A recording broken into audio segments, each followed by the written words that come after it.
پاپائیت کے نظام کے خلاف بغاوت، اور پاپائیت ہی ان کے نزدیک مذہب کا مذہب تھی، نظر کے خلاف بغاوت۔ لہذا اس کے تحت رد عمل کے طور پر جو علوم اور فنون جنم لیے جنہوں نے، وہ بے خدا بلکہ مخالف خدا۔ سیاست سے اللہ کو نکالو، حاکم وہ نہیں ہے، حاکم عوام ہے۔ معیشت سے قرض حسنہ، شراکت مزاربت کو نکالو، بینک لاؤ، سود پر مبنی۔ معاشرت میں حیا، عفت، عصمت کے تصورات ختم کرو، اور آج کی یونائٹڈ نیشنز کی اصطلاح میں پروسٹیٹیوٹس کو بھی سیکس ورکرز کہو، وہ بھی ایک محنت کرنے والے ہیں، محنت کرنے والیاں ہیں۔ یہ بے خدا سائنس اور بے خدا بلکہ مخالف خدا فلسفہ ہے جس نے اس روشن خیالی کو جنم دیا ہے جو آج پیش کی جا رہی ہے۔ اصل روشن خیالی وہ تھی جو محمد رسول اللہ نے دی تھی، اور علامہ اقبال کے بقول آج اگر کہیں کو خیر یا خوبی ہے تو وہ صرف نور مصطفیٰ سے مستعار ہے۔ اس کا پس منظر کیا ہے وہ میں آپ کو بتا دوں۔ دیکھیے، اللہ تعالیٰ نے علم کے لیے دو آنکھیں دی تھی انسان کو۔ علم کی جو اہمیت آئی ہے وہ ابھی میں بتا چکا ہوں۔ قرآن مجید کہتا ہے کسی ایسی چیز کے پیچھے مت پڑو جس کی بنیاد علم پر نہ ہو۔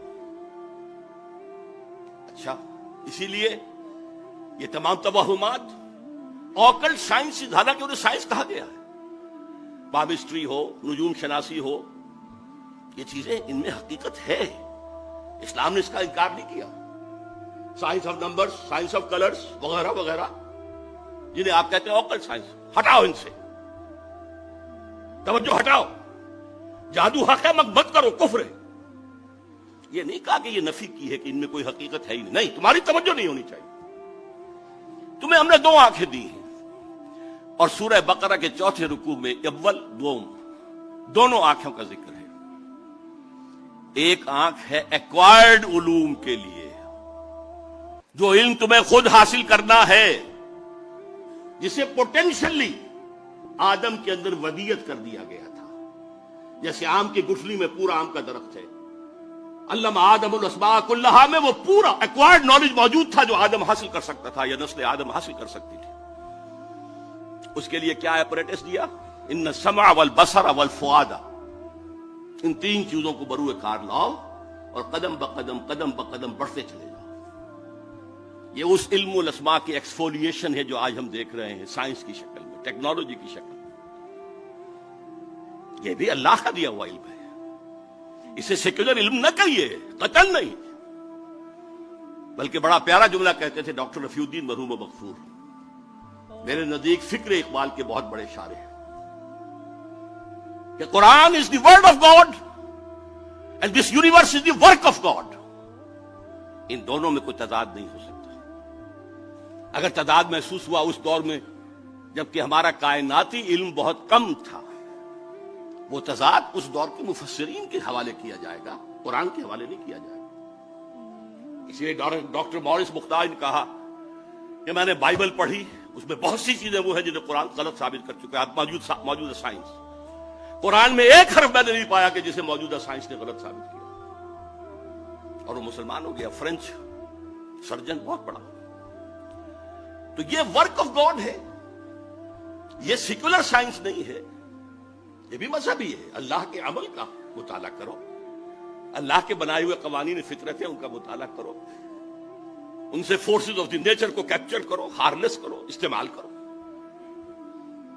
لیکن دوسرا علم،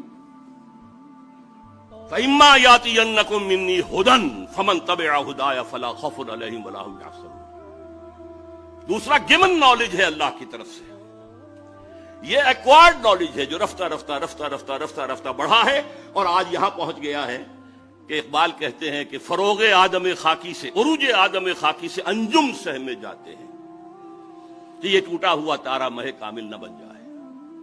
دوسری آنکھ تھی، جب بھی تمہارے پاس میری طرف سے ہدایت آئے، وہی آئے، فمن تبع ہدایا فلا خوف علیہم ولا هم یحزنون۔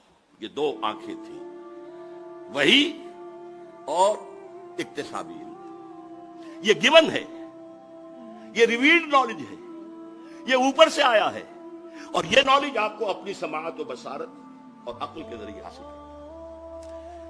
انسانی تہذیب کا سب سے بڑا المیہ کیا ہے؟ مذہب کی مخالفت میں جو سائنس اور فلسفہ اور جو تہذیب پروان چڑھی، اس نے ریویلڈ نالج سے آنکھ بند کر لی۔ رکھو ادھر، صرف ایک آنکھ کھلی رکھی، اسی لیے یہ یک چشم تہذیب ہے، یک چشم دجال۔ جتنی اس میں ترقی ہوئی ہے، دجالیت کی طرف انسان کا قدم بڑھتا چلا جاتا ہے۔ دونوں آنکھیں کھلی ہوتی کوئی پرواہ نہیں تھی، سائنس آسمان کو چھو لیتی، کوئی خرابی نہ ہوتی۔ ہدایت عملی زندگی کے اندر حاصل کرو وہی کے ذریعے سے، ریویل نالج کے ذریعے سے۔ لیکن وہاں کیا ہے؟ اجی چھوڑو، خدا ہے یا نہیں ہے، ہوگا، لیکن یہ کائنات تو ہے نا، اس کو سمجھو۔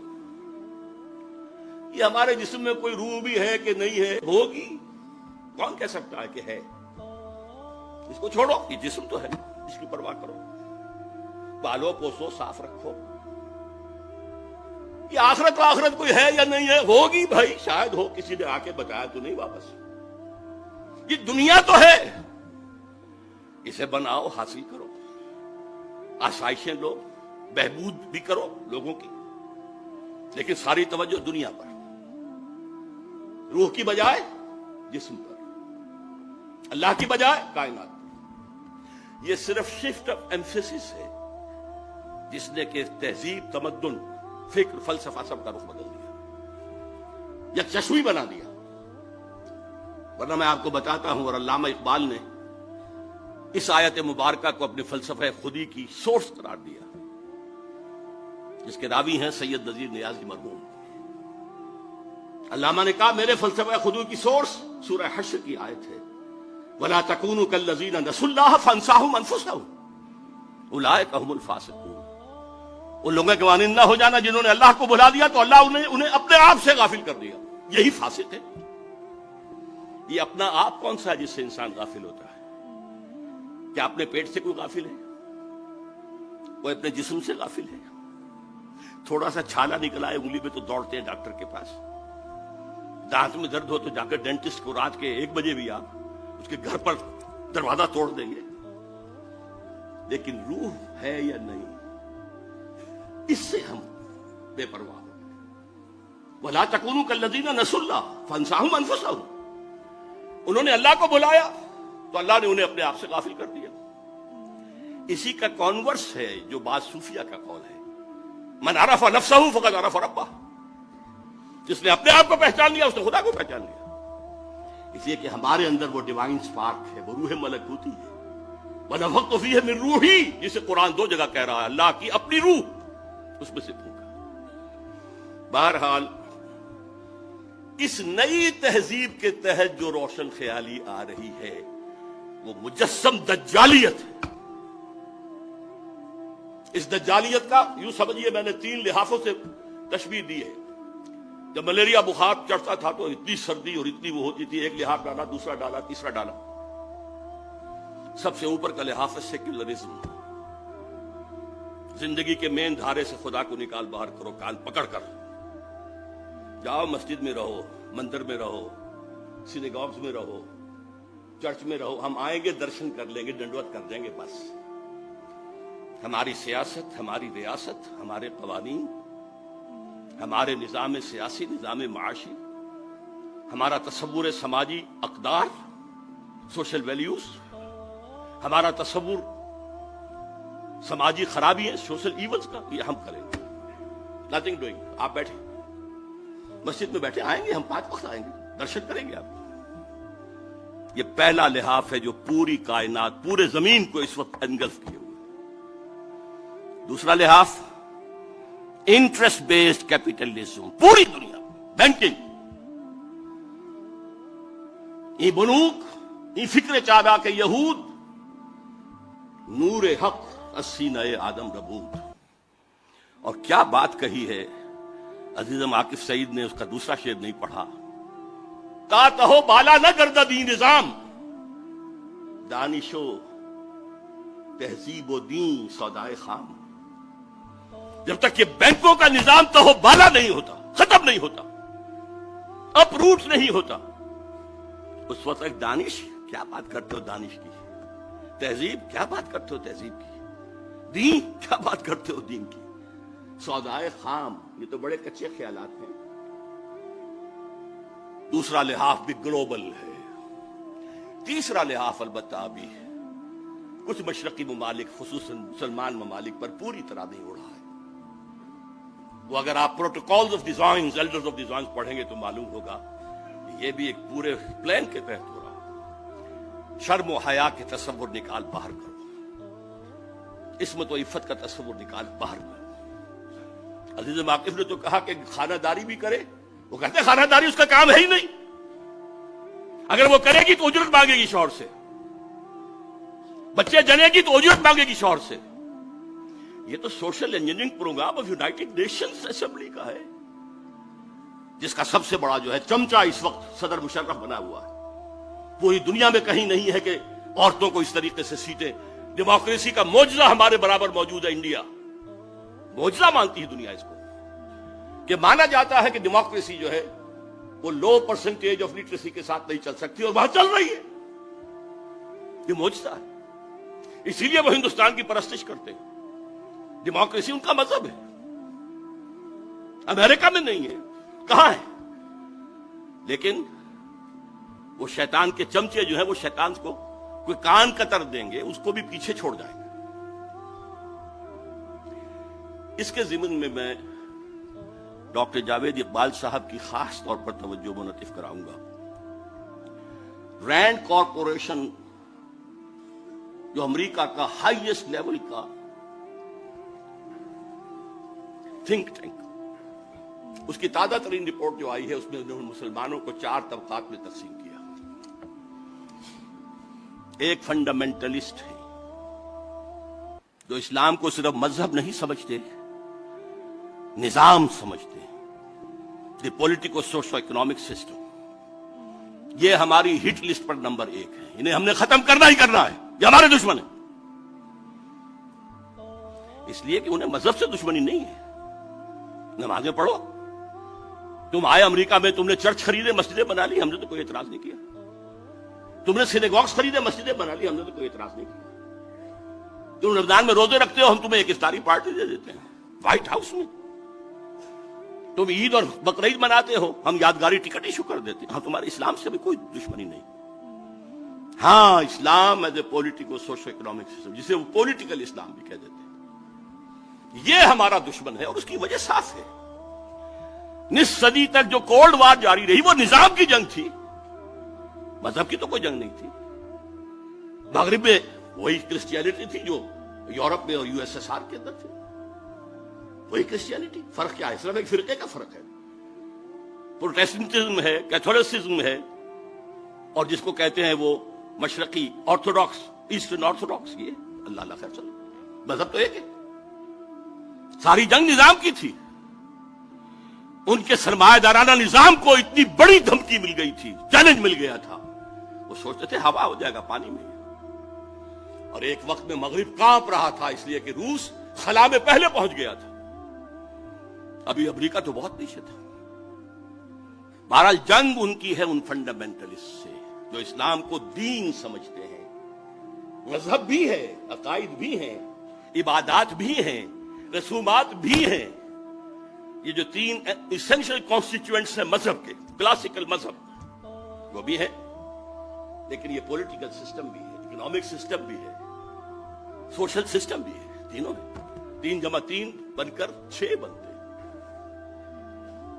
دوسرا طبقہ انہوں نے کہا یہ ہیں جن کو ڈاکٹر صاحب نے کہا روایت پسند۔ یہ کون لوگ ہیں؟ وہ بھی ٹریڈیشنلسٹ کہتے ہیں اس رینڈ کارپوریشن۔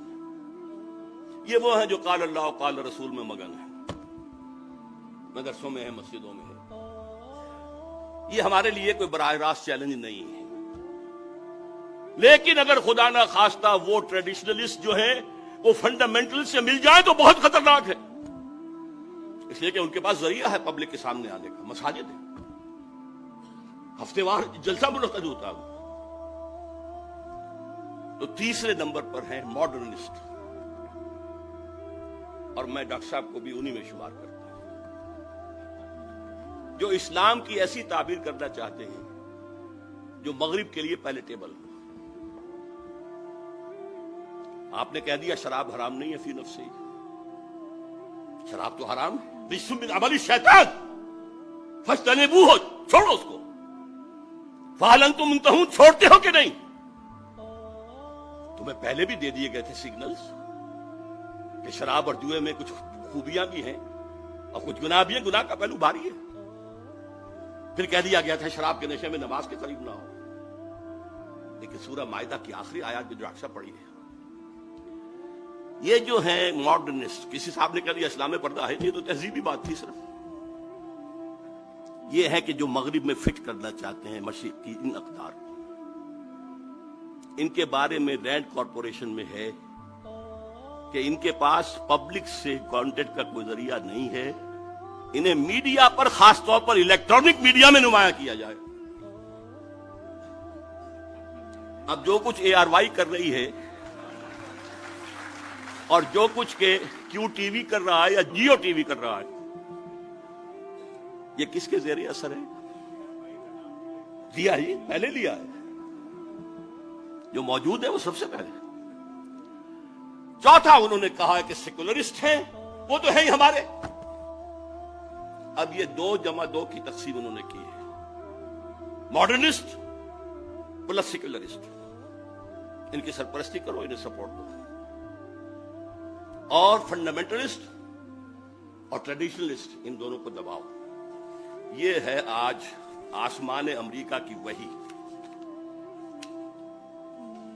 اب یہ تو میں نے آپ کے سامنے عرض کر دیا کہ یہ جدید روشن خیالی کی جڑ کہاں سے ہوئی، انلائٹنمنٹ سے جو شروع ہوا، اس کا ایک جز جو انر کور قرار دیا ہے اس علامہ اقبال نے، اگرچہ اس کا ظاہر کچھ اور ہے، نظر کو خیرہ کرتی ہے چمک تہذیب حاضر کے یہ صناعی، مگر جھوٹے نگوں کی ریزہ کاری ہے، اور خیرہ نہ کر سکا مجھے جلوہ دانش فرنگ، سرما ہے میری آنکھ کا خاک حجاز و حول قدس۔ مصر اقبال سے معذرت کے ساتھ عرض کر رہا ہوں، میں نے اس میں تبدیلی کی ہے مصر میں، اس لیے کہ مدینہ و حجاز تو ایک ہی شے کا نام ہے، علم محمدی کے دروازہ ہے حضرت علی، وہ نجف کہا نا انہوں نے، وہ حضرت علی کے حوالے سے۔ میں کہہ رہا ہوں ان میں واو عطف نہیں آ سکتا، وہ تو ایک وحدت ہے۔ ہاں دوسری سورس جو ہے old testament and new testament, حول قدس الذی بارکنا حولہ، جہاں سینکڑوں انبیاء دفن ہیں، جہاں ابراہیم دفن ہے، جہاں یعقوب اور اسحاق دفن ہیں، جہاں ان کے خیال میں سولی چڑھائی گئی تھی حضرت عیسیٰ کو، وغیرہ وغیرہ۔ تو میں نے اس میں ترمیم کی ہے، اور مجھے امید ہے میں کوئی علامہ اقبال کے کلام کا یا پیغام کا ماہر ہونے کا دعویٰ نہیں کرتا، البتہ ان کے آخری زمانے کی ایک نظم، اس کے آخری شعر کا مصداق میں خود کو بھی سمجھتا ہوں۔ چنگ را گیرے از دستم کہ کار از دست رفت، نغمام خو گشت و از رگھائے ساز آید برون۔ لوگوں مجھ سے یہ ستار، یہ چنگ لے لو، میں اپنی انگلیوں سے جو اس کو چھیڑ رہا تھا تاروں کو، اب ہاتھ کا کام پورا ہو گیا ہے، اب میرا نغمہ اس ستار کی تاروں کے اندر خون بن کر گردش کر رہا ہے، اور اس کی رگوں سے، اس کے تاروں سے خود بخود نکلے گا۔ میں اپنے آپ کو یکے از رگ ہائے فکر اقبال سمجھتا ہوں، یکے چنگ راگی ریز از دستم۔ اور ڈاکٹر صاحب سے میں پھر عرض کروں گا کہ جو ریکنسٹرکشن اور علامہ کی شاعری کا فرق ہے، اس کے لیے یہ بات بھی نوٹ کر لیجئے کہ لیکچرز میں وہ مہدی کا تصور اور مسیح اور اس کا تصور، اس کو کہتے ہیں کہ یہ امیجین اثرات ہیں اسلام پر۔ اصل میں لیکچرز کا موضوع ہے عقل، بعض چیزیں عقل میں نہیں آتی، فلسفہ تو عقل کی حدود سے باہر نہیں جائے گا، لیکن ان کی شاعری الہامی تھی. اس بات کو کہا تھا اشفاق احمد صاحب نے، وہ تلقین شاہ، کہ شاعری والا اقبال رات کا اقبال تھا جس میں اسے الہام ہوتا تھا، اور ریکنسٹرکشن والا اقبال دن کا اقبال تھا جو اپنے عقل سے کام کرتا تھا. تو مہدی کا تصور کی اس طرح کی نفی. لیکن یہ شعر جس کا آخری شعر میں نے آپ کو جس نظم کا سنایا، اس کا پہلا شعر کیا ہے؟ خضر وقت از خلوت دشت حجاز آید برون، کارواں زیں وادی دور و دراز آید برون. خضر وقت مہدی دشت حجاز سے باہر آئے گا. اس میں سنی اور شیعہ دونوں تصور آ گئے. شیعوں کے نزدیک حضرت مہدی بعد امام تھے جو روپوش ہیں، وہ ظاہر ہوں گے، اور سنیوں کے نزدیک حضرت ام سلمہ کی حدیث ہے کہ خلیفہ کے انتقال کے بعد خانہ جنگی ہو جائے گی، اور ایک شخص کی طرف لوگ دیکھ رہے ہوں گے رہنمائی کے لیے، اور وہ اسے گریز کرتا ہوا مدینے سے بھاگ کر مکے میں چھپ جائے گا. لوگ وہاں سے تلاش کریں گے، نکالیں گے تو نکالیں گے. خضر وقت از خلوت دشت حجاز آید برون، کارواں زیں وادی دور و دراز. یہ وادی سندھ جس کا ایک حصہ افغانستان ہے، مشرقی افغانستان، دوسرا حصہ یہ پاکستان ہے، یہاں سے نکلے گا جو حضور کی حدیث کے مطابق یخرج ناس من المشرق یوطئون للمہدی یعنی سلطان ہے. مشرقی ملک سے ایک فوجیں آئیں گی جو مہدی کی حکومت کو قائم کریں گی. اللہ کرے کہ وہ پاکستان ہو. اقبال کے خواب میں وہ پاکستان ہی تھا اور افغانستان بھی ساتھ. بہرحال آج جو قرات ہوئی اس میں بھی جو نقشہ کھینچا گیا ہے کہ یہود و نصارہ کو اپنا ولی نہ بناؤ. ہماری بدقسمتی ہے کہ اس دور کے بہت بڑے مفکر، مؤرخ، درویش صفت انسان ڈاکٹر حمید اللہ مرحوم نے اس آیت میں ولی کا ترجمہ کیا ہے حاکم نہ بناؤ. حیران، عربی کے بہت بڑے ماہر، لیکن میرے نزدیک یہ آیت قرآنی وَمَن نُعَمِّرْهُ نُنَكِّسُ فِي الْخَلْقِ، جس کی عمر زیادہ کر دیتے ہیں اس کی عقل اندھی کر دیتے ہیں، تخلیقی صلاحیتیں کم کر دیتے ہیں. وہ اولیاء کا ترجمہ حاکم کہہ رہا. اچھا حاکم کوئی کسی کو خود بناتا؟ انگریز آئے تھے تو ہم نے بنایا تھا؟ وہ تو آئے تھے اپنے زور زور سے آئے تھے.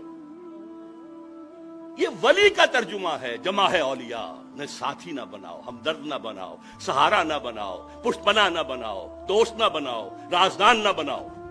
یہ اس کا ترجمہ.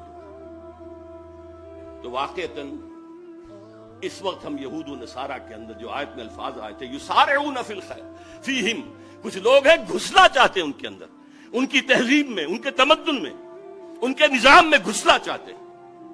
اور کہتے کیا ہیں؟ جیسے کہ کہا تھا 11 ستمبر 2001 کو صدر مشرف نے، جو میں نے اپنے کانوں سے سنا پھر 16 ستمبر 2001 کو، اگر ہم اس وقت ساتھ دیں گے امریکہ ہماری ایٹمی صلاحیت کی بھی حفاظت کرے گا، کشمیر کا مسئلہ حل کرا دے گا، نہیں تو یہ سارے معاملہ ابھی ختم ہو جائے. ان یصیبنا دائرہ، کہ ہم پر کوئی مصیبت نہ آ جائے. ڈر رہے ہیں. وہ ڈر کیوں رہے؟ اللہ پر یقین نہیں، اللہ کی مدد کا احساس نہیں. آئے گی نہیں اللہ کی مدد. تم اللہ سے جنگ کر رہے ہو، مدد کیسے آئے گی؟ لہذا ان میں گھس رہے ہیں. لیکن اس کے مقابلے میں جو ایک جماعت کا نقشہ پیش کیا گیا ہے، من یرتد منکم عن دینہ فسوف یأتی اللہ بقوم یحبہم ویحبونہ، اور وہ اس کی راہ میں جہاد کریں گے، اللہ ان سے محبت کرے گا، وہ اللہ سے محبت کریں گے، اور وہ کافروں پر سخت ہوں گے، اہل ایمان پر نرم ہوں گے، اللہ کی راہ میں جہاد کریں گے. اللہ تعالی ہمیں وہ جماعت بننے کی توفیق عطا فرمائے. ان دونوں آیتوں کا تعلق جو ہے اگلی آیات سے وہ یہ ہے. مولانا فاروقی صاحب نے حضرت عائشہ کا شعر کا جو ایک مصرع مجھے یاد رہ سکا ہے، وہ لیسا لشمسنا لمحن غروب، سارے دنیا میں یہ بھی ہے، سورج ہے وہ غروب ہو جاتا ہے، ہمارا سورج کبھی غروب نہیں ہوگا. وہ ہے محمد رسول اللہ صلی اللہ علیہ وسلم۔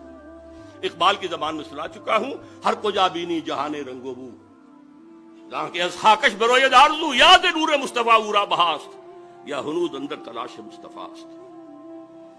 پھر جو آیت انہوں نے پڑھی، ودو لو تکفرون، وہ یہ چاہتے ہیں تم بھی کافر ہو جاؤ جیسے وہ خود کافر ہے۔ دم کٹی بلی چاہتی ہے سب کی دمیں کٹ جائیں۔ اس کو نہ سمجھ کر اور صرف وقتی سے فائد، میں نے کہہ دیا تھا 16 ستمبر 2001 کو، روبرو کہا تھا کہ آپ جو کچھ کر رہے ہیں وہ غداری ہے عدل و انصاف کے مسلمہ اصولوں سے، کہ ابھی کوئی جرم ثابت نہیں، طالبان کا تو کوئی ہے ہی نہیں جرم، اگر آپ کہتے ہیں اسامہ بن لادن کا وہ بھی ثابت نہیں، اور سزا دینے پر تل گئے۔ کون سے اصول ہیں یہ عدالت کے؟ ڈاکٹر صاحب تو چیف جسٹس بھی رہے ہیں۔ نمبر 2، یہ غیرت اور حمیت سے بغاوت ہے۔ ایک حکومت آپ نے قائم کروائی، مدد کی، سپورٹ کیا، پروموٹ کیا، اس کا سفیر آج تک بھی بیٹھا ہوا ہے آپ نے انہیں ریکگنائز کیا، اور ایک دھمکی پر پتاشے کی طرح بیٹھ گئے، 180 کا ٹرن لے لیا۔ تو کوئی غیرت اور حمیت بھی کسی شے کا نام ہے؟ کہ حمیت نام تھا جس کا گئی تیمور کے گھر سے، وہ تیمور کے گھر سے کیا سادات کے گھر سے گئی، مشرف صاحب تو سید ہونے کے مدعی ہیں۔ اور نمبر 3، یہ بغاوت ہوگی اسلام سے کہ ایک مسلمان حکومت کے خلاف، مسلمان ملک کے خلاف غیر مسلموں کا ساتھ دیا۔ البتہ جو آپ بتا رہے ہیں حکمتیں وہ حقیقی ہیں، میں مانتا ہوں، لیکن وقتی ہے، جلد یا بدیر آپ کی باری آ کر رہے گی۔ بعد میں خود کہا مشرف نے کہ ہماری باری بھی آ سکتی ہے، لیکن آپ جا رہے ہیں اسی کے دامن میں، لا ملجا منکا ولا ماوا الا الیک۔ یہ تو دعا ہے رات کے وقت سونے کی مصنون دعا، اے اللہ تیرے کسی اقدام کے خلاف کہیں پناہ لینے کی جگہ ہے ہی نہیں سوائے تیرے دامن کے۔ جیسے ماں بچے کو مارتی ہے اور بچہ ماں سے چمٹا جاتا، کہاں جائے؟ لہٰذا یہ امریکہ سے چمٹے جا رہے ہیں۔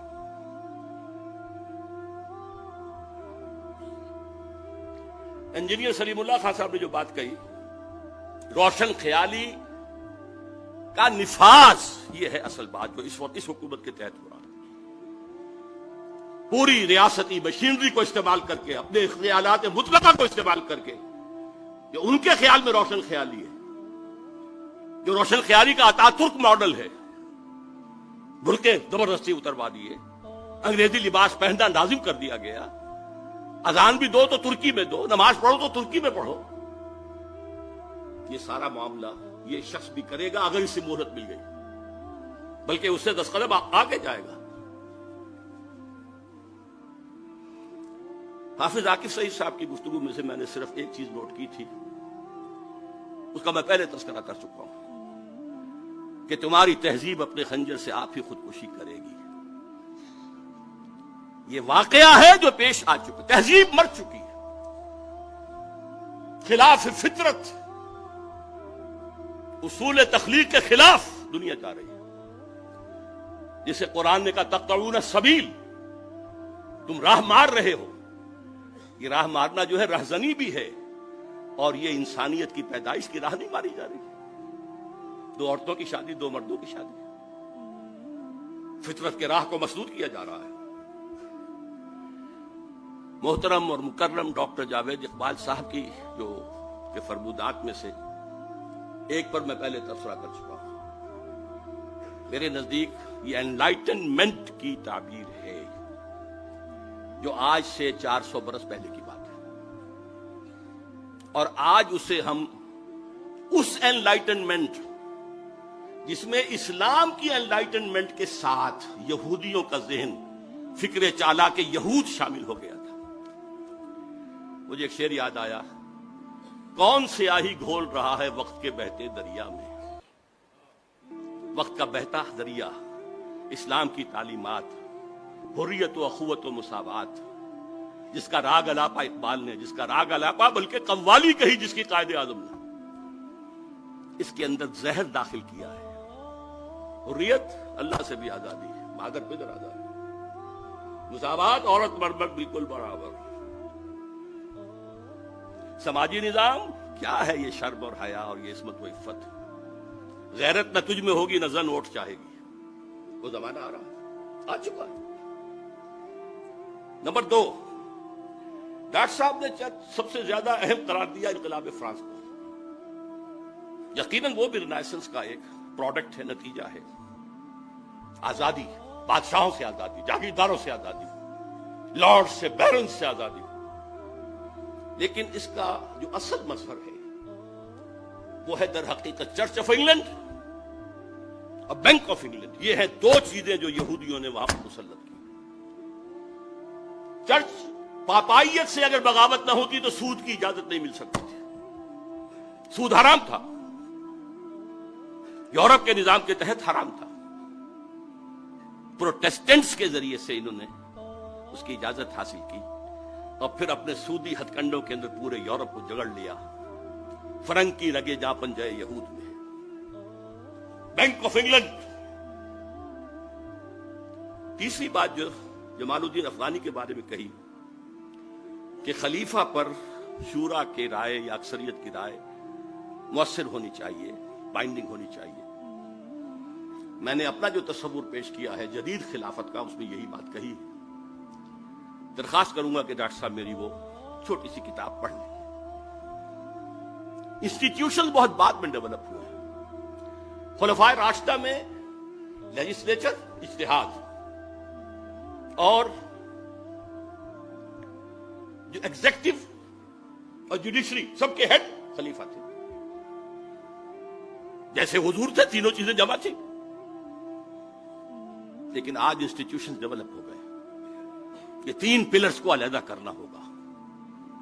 آج ہمیں وہ شخص نہیں مل سکتا جو تقوی اور تدین میں، خدا ترسی میں اور للہیت میں صحابہ کرام کے صف میں کھڑا ہو سکے. لہذا وہ اعتماد نہیں کیا جا سکتا. فیڈریشن کی جو تجویز انہوں نے پیش کی تھی، میرے علم میں حال ہی میں آیا ہے کہ ان کی تجویز تھی کہ یہ علاقہ ہندوستان کا جو آج پاکستان کی شکل میں ہے اور افغانستان اور روسی ترکستان مسلمان ریاستیں ہیں، کیونکہ 1897 میں جمال الدین افغانی کا انتقال ہو چکا تھا. بولشوک ریولوشن آیا 20 برس بعد 1917 میں. اس وقت تک یہ ترک ریاستیں مسلمان ریاستیں تھیں. ان کو جوڑ کر، اس لیے کہ ان تینوں کے اندر فقہ حنفی ہے جو غالب ہے، ایک ہی فکر ہے. ایران کو اس نے شامل نہیں کیا، حالانکہ بائی برتھ ہی وادن ایرانی. وہاں ذرا مختلف ہیں عقائد بھی اور فقہ بھی. ان تینوں کو جوڑ کر ایک بلاک بنایا جائے. یہ خواب تھا جو اس نے دیکھا تھا. ایک دوسرا خواب اقبال نے دیکھا تھا 1930 کے خطبے میں کہ یہ ڈیسٹنی ہے کہ ہندوستان کے شمال مغرب میں ایک آزاد مسلمان ریاست قائم ہو.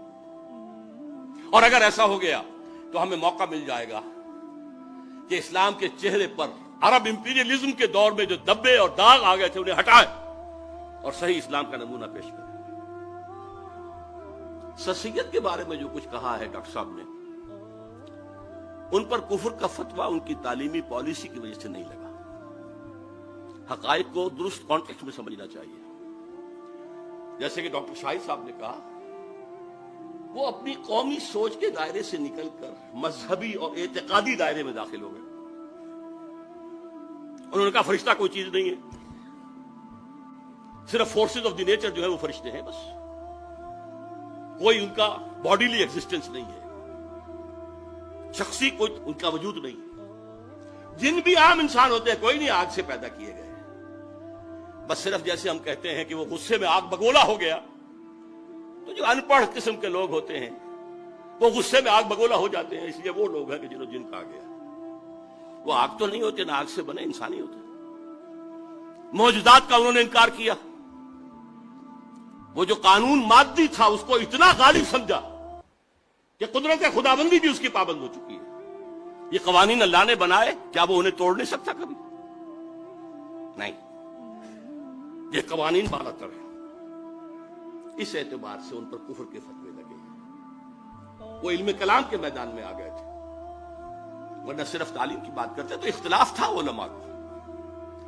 علماء نے اصل میں وہ نان کوآپریشن شروع کر دی تھی بہت پہلے، جس کا خواب گاندھی کو بہت بعد میں آیا.